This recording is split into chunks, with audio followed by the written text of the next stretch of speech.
Photolithography consists of three Greek words: photo meaning light, lithos meaning stones, and graphia means to write. In the case of semiconductor lithography, which is also called photolithography, our stones are silicon wafers and our patterns are written with a light sensitive polymer called a photoresist.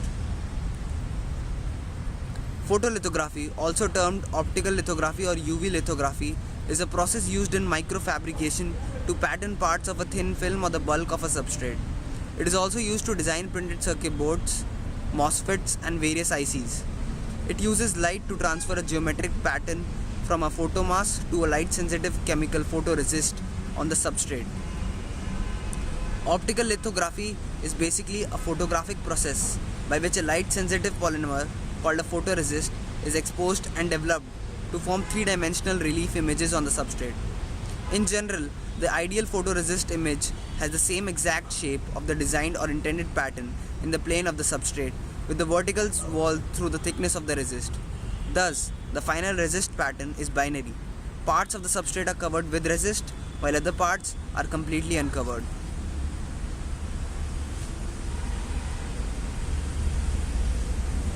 A single iteration of photolithography combines several steps in sequence. First step is cleaning.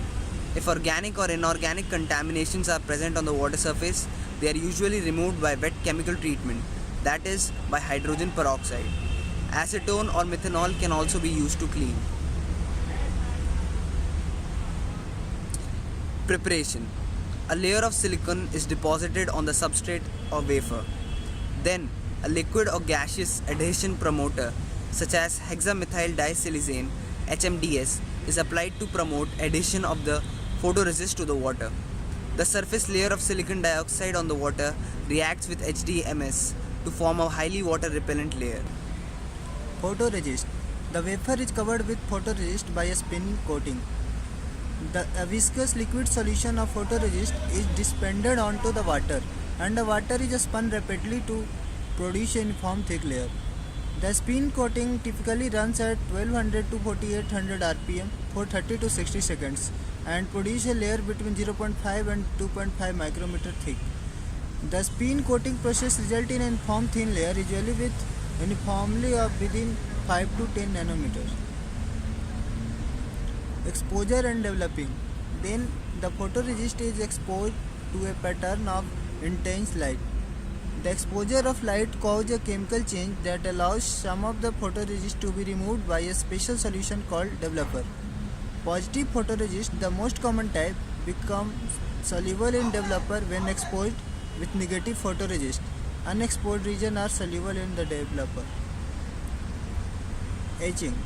In etching, a liquid weight or plasma dry chemical agent removes the uppermost layer of the substrate in the areas that are not protected by photoresist. In semiconductor fabrication, dry etching techniques are generally used as they can be made anisotropic in order to avoid significant undercutting of the photoresist pattern. The development of the low effectivity anisotropic dry etch process has enabled the ever small features defined photolithographically in the resist to be transferred to Photoresist removal. After the photoresist is no longer needed, it must be removed from the substrate. Photoresist may be removed by a plasma containing oxygen, which oxidizes it. This process is called ashing and resembles dye etching.